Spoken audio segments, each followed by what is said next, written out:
very good morning to you. My name is Elsa Gankou. I'm the Regional Director at UN Tourism, and it's my great pleasure and honor to be here in the wonderful setting of Livingstone. Allow me first to start by thanking Honorable Minister Rodney Sikumba, as well as the government of Zambia, for the wonderful hosting of this three-day summit, whereby we've brought together ministers of tourism from two regions, being the Africa region and the Americas region. This is a momentous occasion because it's the first of its kind that we're doing in Africa, but it's the second edition. We started the initiative last year in Punta Cana, and we're celebrating the second edition right here in Livingstone, Zambia. A couple of points and key takeaways from this event over the past 3 days. As you know, we started off with a technical workshop whereby we looked at the challenges that are being faced on the continent, being fostering resilience and security in the tourism sector, as well as air connectivity. And we brought this through the ministerial debate, whereby we heard ministers re-emphasizing the importance of strengthening that South-South cooperation between the two regions, but more so going beyond coming out with concrete solutions whereby we can have tangible results with activities that really brings the two regions together. We are so diverse, but we are so complementary at the same time, be it culturally, historically. But I think more so what is important is that whatever we do, we need to ensure that the impact trickles down to the community, because after all, this is what our role is as UN Tourism, and through these past years under the leadership of Zurab Pululikashvili, this is what we've been charting out for Africa under the UN Tourism Agenda for Africa. These key themes that is being discussed over the 2 days are anchored into this agenda, whereby we want to see continuous growth, especially in the tourism sector here in the continent, but also with the Americas.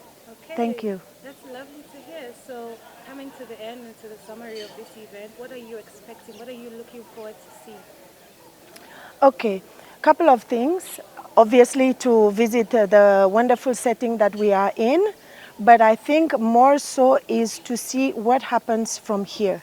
The two regions, when we go back, some ministers has told us during the debate yesterday, some ideas, some guidance, whereby we look at what has been discussed, but then we take it to the national level. The national level being to see, because each country is at different levels, the sharing of best practices between countries also is what we're going to be looking at, but also have to give youth more opportunities in being able to get that entrepreneurial mindset, and in continuing to come up with new ideas to develop the tourism sector further. But also, when we talk about connectivity, which is very critical for both regions, we will be bringing the discussion to Luanda in Angola in July, 22nd to 24th of July, whereby we will be collaborating with ICAO, our partner UN agency, to talk to ministers of tourism and transport about the challenges and opportunities that exist within the travel and tourism sector. And there we are looking at how best to support countries to implement, for example, the SATAM, which is the single air transport market. When we talk about visas, we know that today here the CASA Univisa is working, but we need to continue to encourage members to move towards electronic visas on arrival, to facilitate and make the travel more seamless for the visitors coming to the destinations.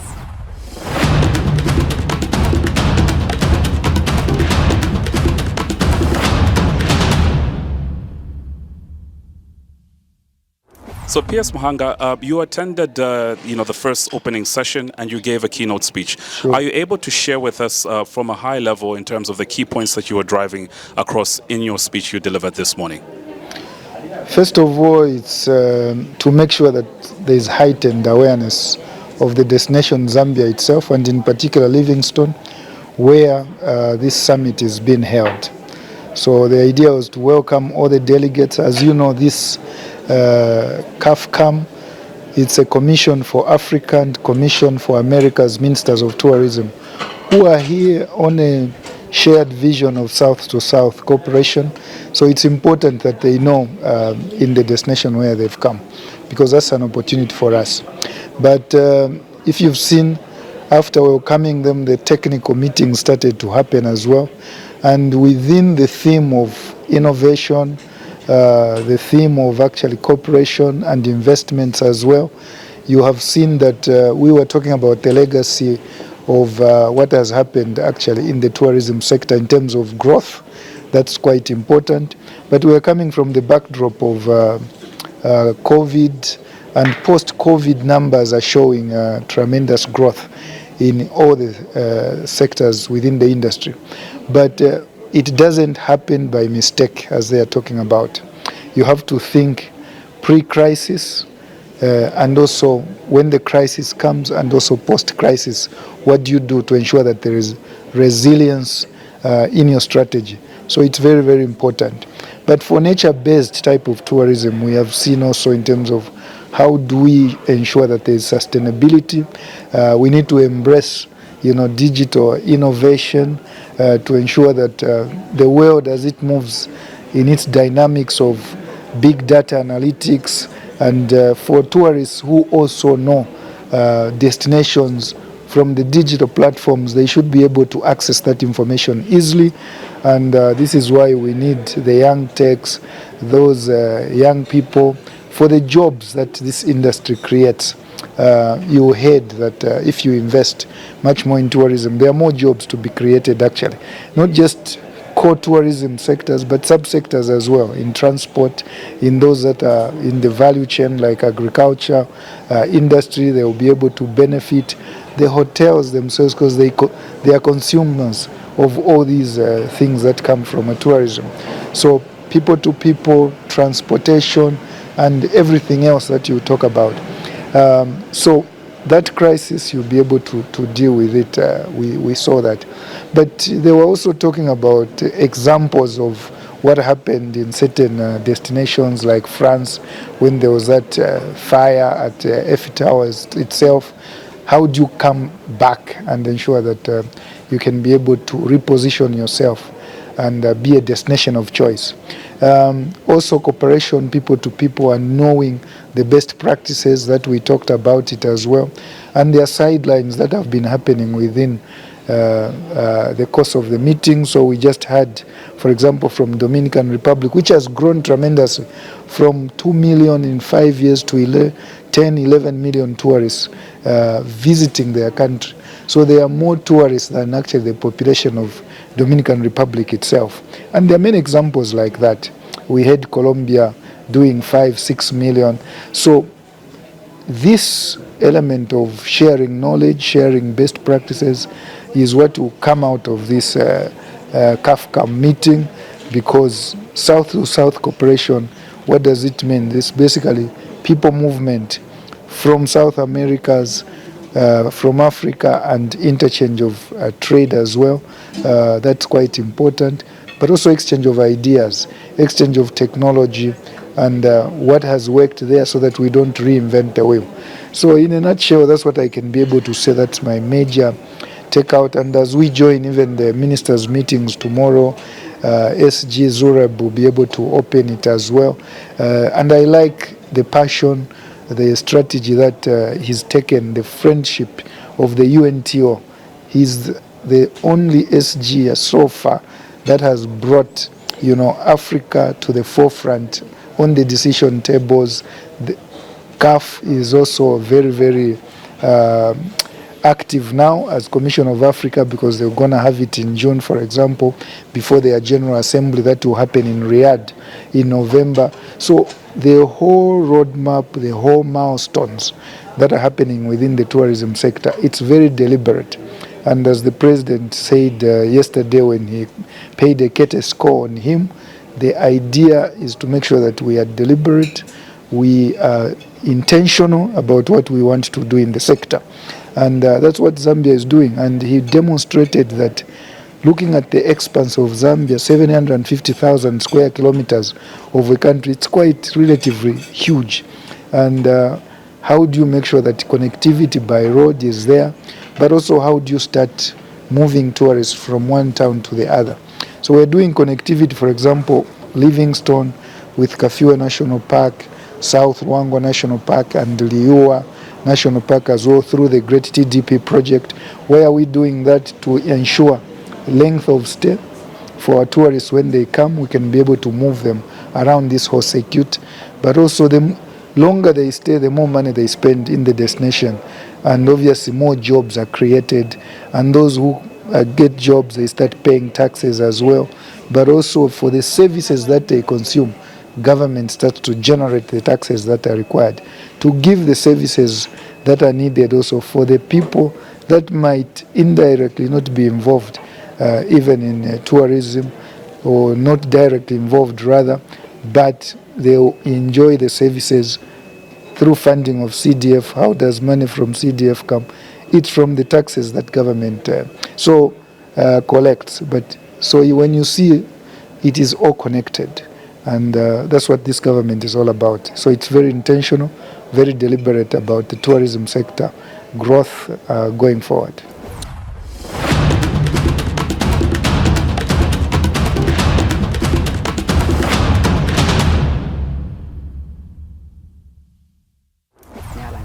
Thank you so much, Madam Maureen, for joining us today. So today marks officially day 2 of the second UN Tourism CAMCAF Summit, which is being held right here in Livingstone, Zambia. Please give us your expectations for this event.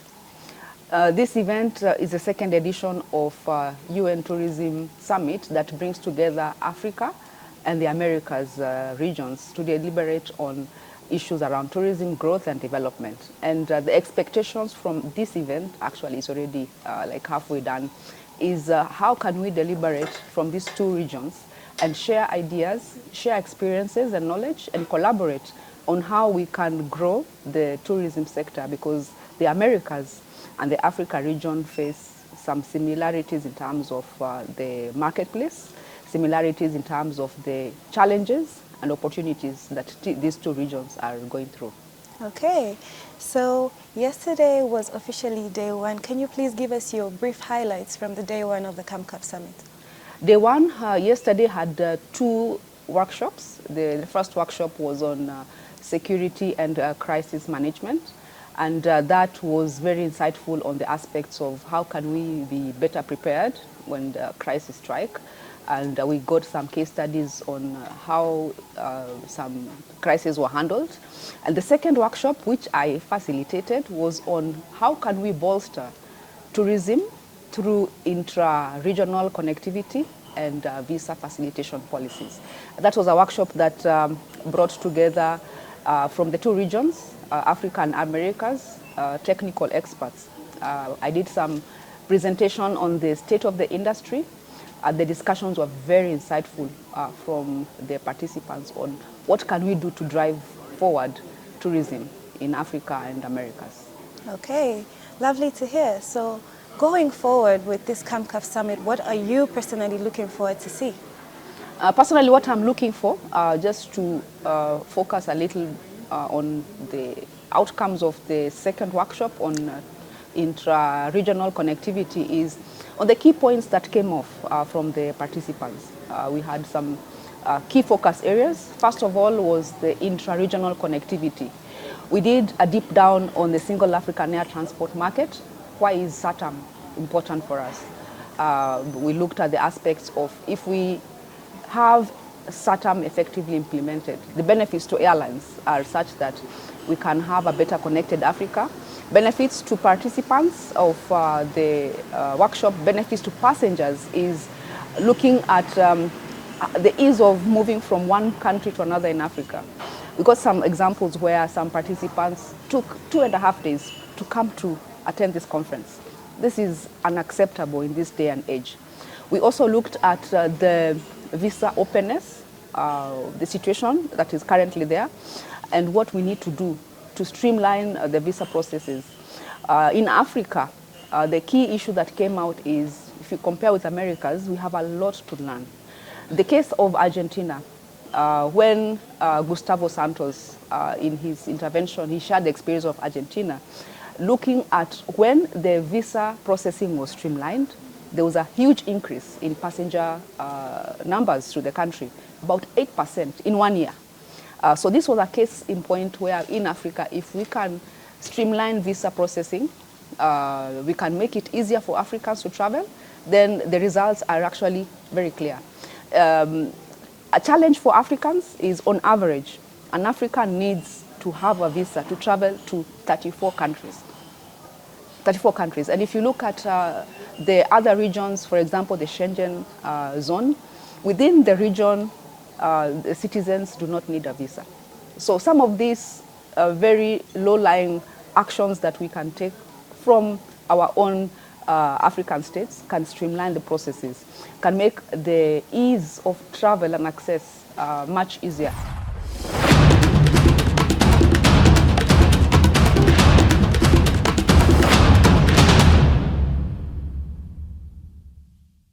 Thank you so much for joining us today. So we are here attending the second UN Tourism CAMCAF Summit here in Livingstone.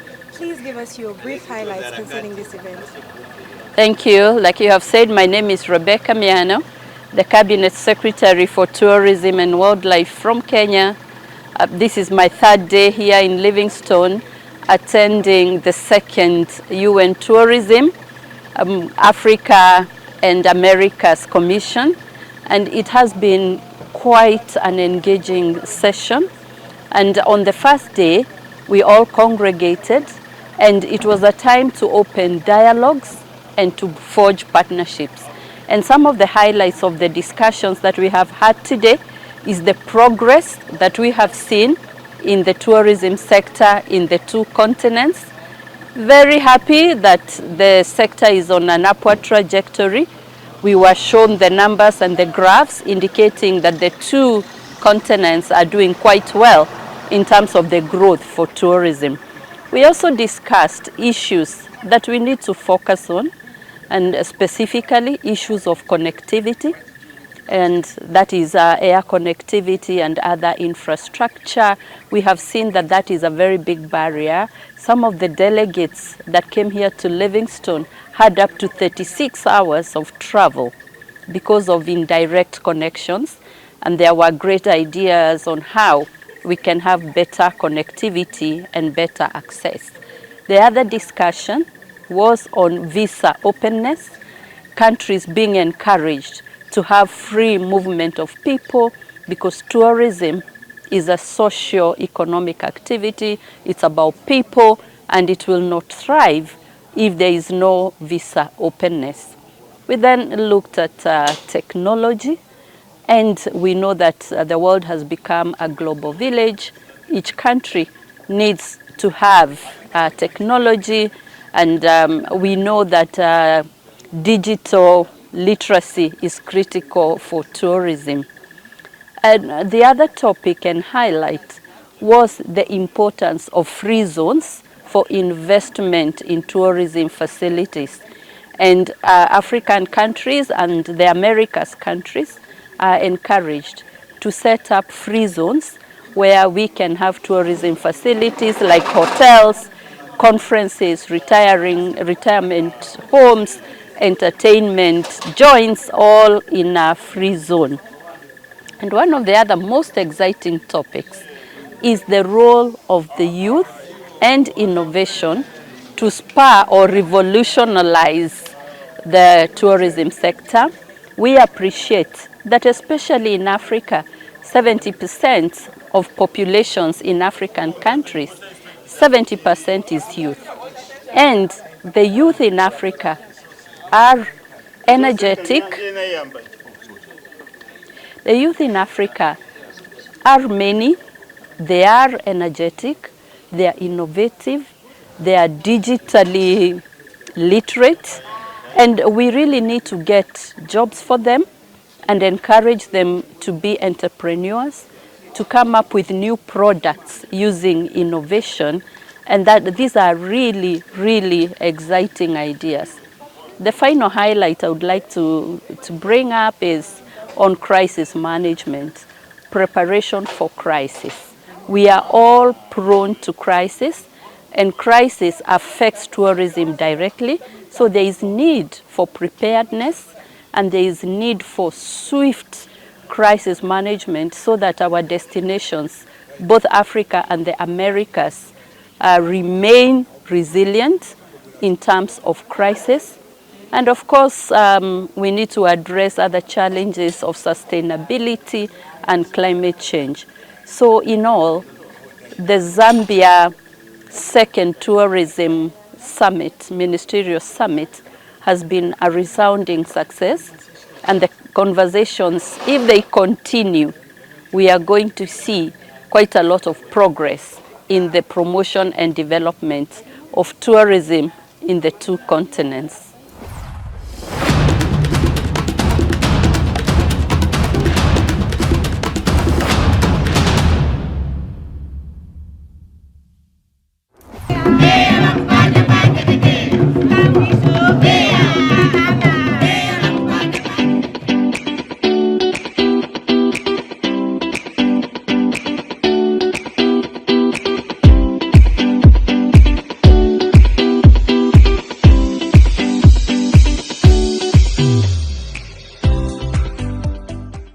Following the processions and the proceedings that have been going on, please give us your brief overview of this summit.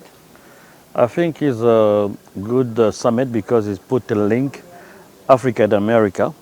Know that we have some cultural things that bring us together, and there is a lot of opportunity of investment between South and South, because always we're thinking about investment coming for North to South. But now I think is a place that we can create a new platform and new paradigms between Africa and Latin America. And it's a place that we discover some opportunity for us as countries to build new business relation with America. It was also an opportunity to sell an event. We are organizing the first World Music and Tourism Festival in Kinshasa between the 16th and 18th of July.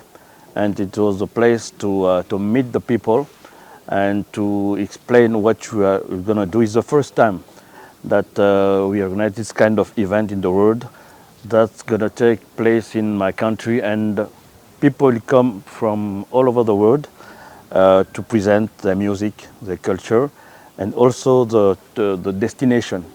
If they want to sell like Zambia, there is a place that can sell the gastronomy, the music place, and all the image, the soft power of the country. And I think it's going to be a big place to get together as African and as people all over the world. It's more about investment in infrastructure, because I think is one of the lack we have, and also about connectivity. To come in Zambia, I have to go to South Africa, then take a plane and come here. And this takes time, sometimes like 8 hours, 10 hours. But if I go straight from Kinshasa to Lusaka, it's going to take less time. And for a tourist, it's important that you don't waste your time in the plane. You have to waste your time when you arrive at destination and take time to visit places. And I think it was one of the message we received here is how to increase investment between America and Africa, and also to see what kind of things we have to do to improve also connectivity. Oh, I just invite everybody to come in Kinshasa for my festival taking place from the 16th to the 18th of July. And I think it's going to be a good place to exchange experience and to make African and American, European closer. And it also be a festival theme was going to be peace in DRC and peace in Africa.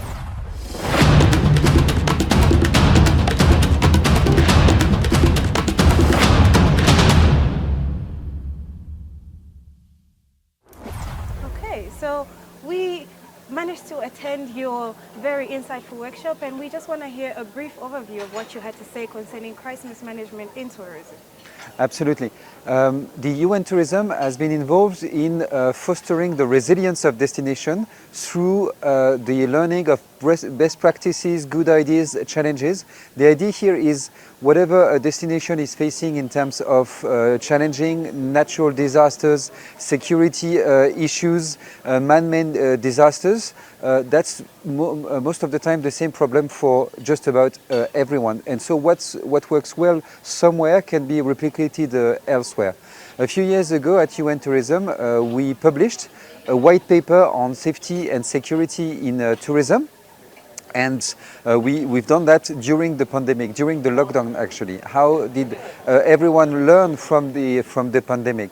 And what we did with this technical workshop here in Livingstone is really focusing on best practices from some countries, what worked in crisis management, how much coordination and preparation is relevant, is important for crisis management in resilience, in order really to foster a sense of safety and security for visitors.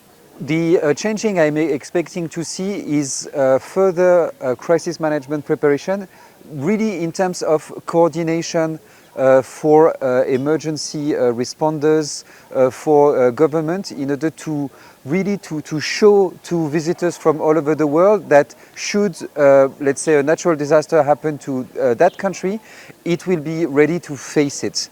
And quite a lot of countries have managed that well. And what we are trying to do is really to understand what works, what challenges there are, and in order for all the countries to benefit from it.